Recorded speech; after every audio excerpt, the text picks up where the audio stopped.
Hey guys, I'm Aussie Expat, and today we're going to be talking about a book that I've read recently, Die with Zero, and specifically a topic, generational wealth.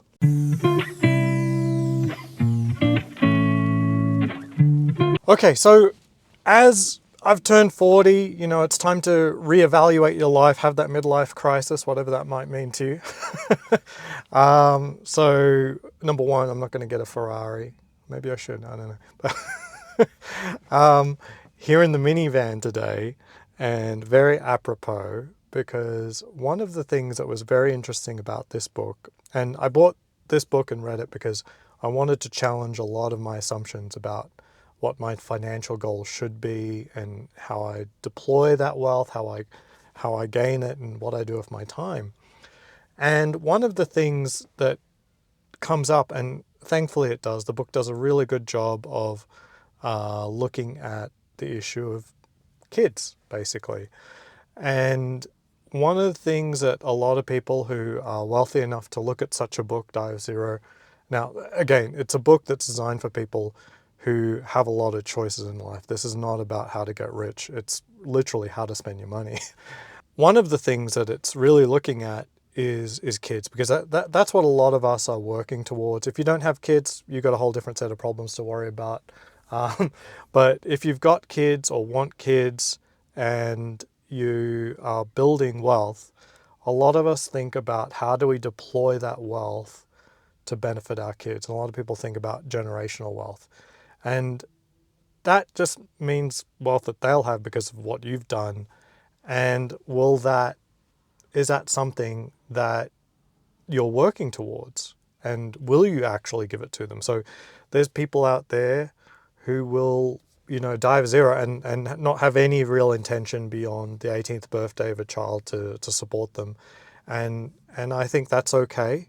It's not, I don't think that's a very natural outlook, but I'd say your responsibilities are fine as long as you've done your best from birth to 18. As society, that's okay, basically. Like, for me, departing from my mum, it was around 22, and as an adult, or even honestly, even in college, I didn't really turn to my mum for much support, apart from the roof over my head. Thank you, but I think you get what I mean. I think the bare minimum is actually supporting your kids. That's very calculable, but generational wealth is really talking about how your wealth will affect them after you're dead. And there's a lot of sort of levels to this. One is like saying, okay, zero, you're not going to pass on anything. Another one is whatever I have left happens to go to them, but apart from getting them to 18, I'm not going to do anything in particular. Like if they go to college, they're going to have to get student loans. Others think about having paid off college. Then beyond that, we talk about trusts and trying to support them throughout their adult life. And then I think the most common by far is just leaving a whole stack of cash when you're dead, or properties or what have you. One of the things that makes deciding how much money you need, before you say retire or choose to retire early, or, pursue a job that's going to get you more money but sacrifices more of your time, especially when you're in, like myself, in child rearing years, it is actually how much you're going to leave for them when you're dead. If you just have sort of this idea that you're going to sort of be healthy to infinity, and then you leave them enough money to support every generation that comes after, and that they're going to be basically non-functional degenerates who'll partake in luxury goods and services for the rest of their lives without lifting a finger. That'll mean you have to work for the rest of your life. Like, really, no question about it. You're going to have to figure out how to work with the rest of your life. However, I personally don't really want to do that. So I talked to my wife, and where on the spectrum do we sit? I don't really care about the college thing that much. It seems sensible not to burden them with debt, but I also like the friction that might cause, and that is like, if I'm going to go to college, it better be worth it.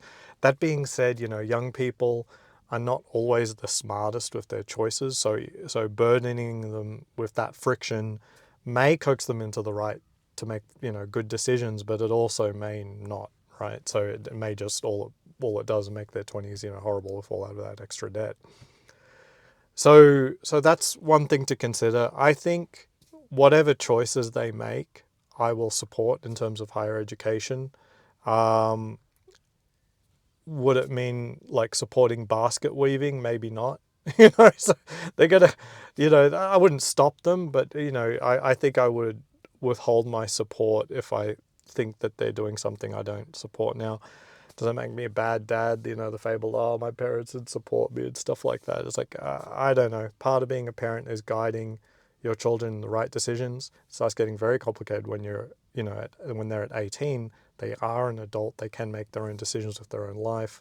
And how much do you interfere? I think withholding support is not that. Like, I wouldn't say never talk to me again, but it's like, yeah, but you're going to have to take a loan out for this one.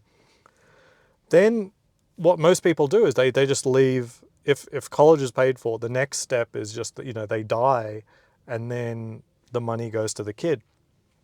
The problem with that is that you're only a generation apart, and most people statistically are getting their inheritances at about 60. So that's 20 years ahead of me is when I would, and and in my own situation too, in reality, I think my mum's quite healthy and that sort of thing. So 20 years, when I'm 60 is a reasonable expectation. And if I looked at what my mum has and it dropping in my lap at 60, I can't imagine how little effect that would have on my life and my children's lives, because they've already, I'd be empty nest at that point. There'd really be no benefit. And that strikes me as very unusual way to look at how you're going to deploy, say, generational wealth. For my mum, she's not building generational wealth. Hopefully she's got a reasonable retirement for herself, but certainly I do want something a little bit more for my children. And whatever it is, it has to be deployed before you're dead, because it's just way too long to wait, till they're 60. But when they're empty nesting, when they're about to go to retirement, that's when they get the money. That doesn't make any sense. So if you flip the question back on yourself, if you were going to get some level of financial support, what periods of your life would that have actually made a real benefit to you? And the book does a good job of pointing out that this is somewhere between 25 and 35. Beyond 35, you could deploy it wisely, but it's not going to make a huge difference. By the time you're 35, hopefully that person is already on a steady track, and that dropping some money in their lap wouldn't make a huge difference to their trajectory. But certainly supporting your child in their mid-20s. So the early 20s is kind of out because they're still sort of making potentially poor decisions, but you choose. Like, there's no barriers, there's nothing stopping you. You choose how to deploy it. And one way that I recall is like was it JJ's, like sandwiches? The dad loaned his son like $10,000 to start the sandwich shop, and that everything went off from there. There can be sort of points in your life where if you had that just little bit of extra support, and it doesn't have to be millions of dollars, i.e. generational wealth, to make a huge impact if you don't wait until you're dead to do it.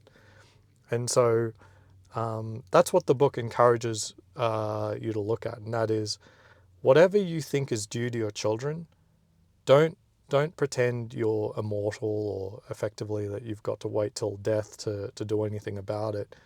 Plan exactly what you'll be giving away, when that will be given away, when you're going to deploy that.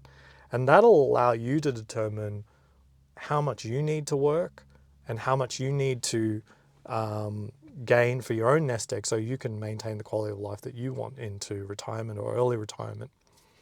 One of the ways of deploying beyond, say, college, or something interesting like the kid doing like a $10,000 to start their own business or something. I mean, I think everyone would scrounge the money together to try to get that to happen.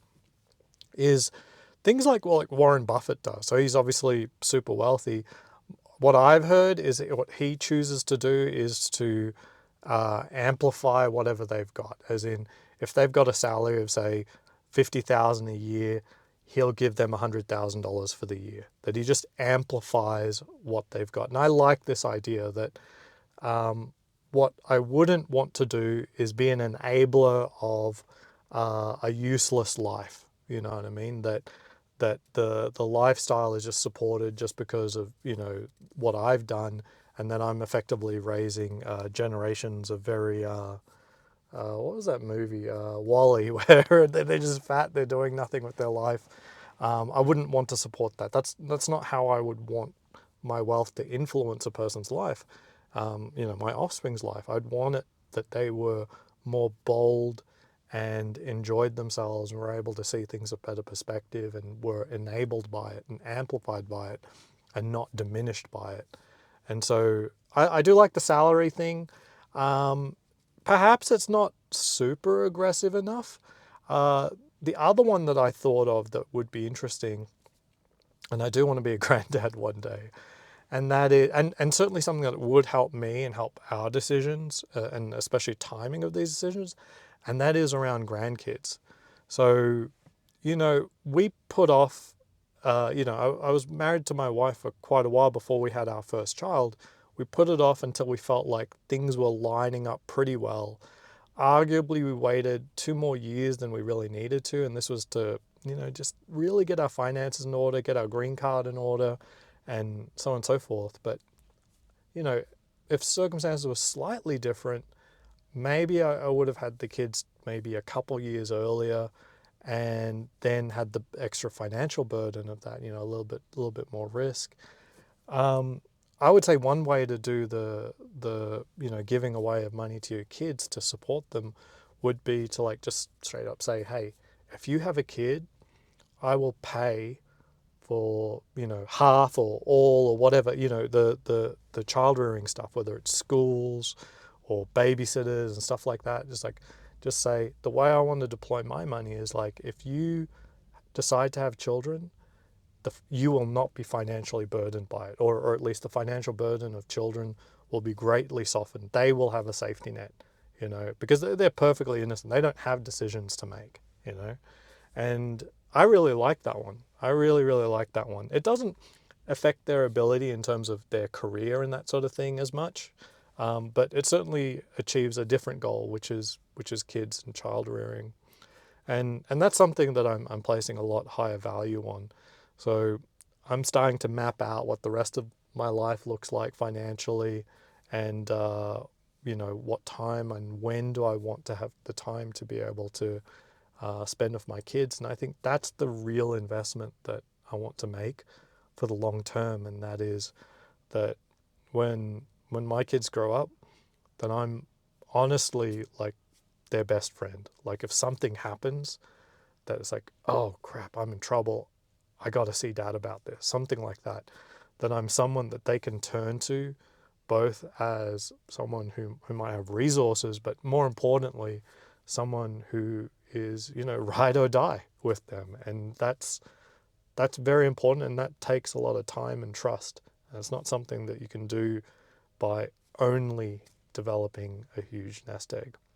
All right, so that's my little take on generational wealth.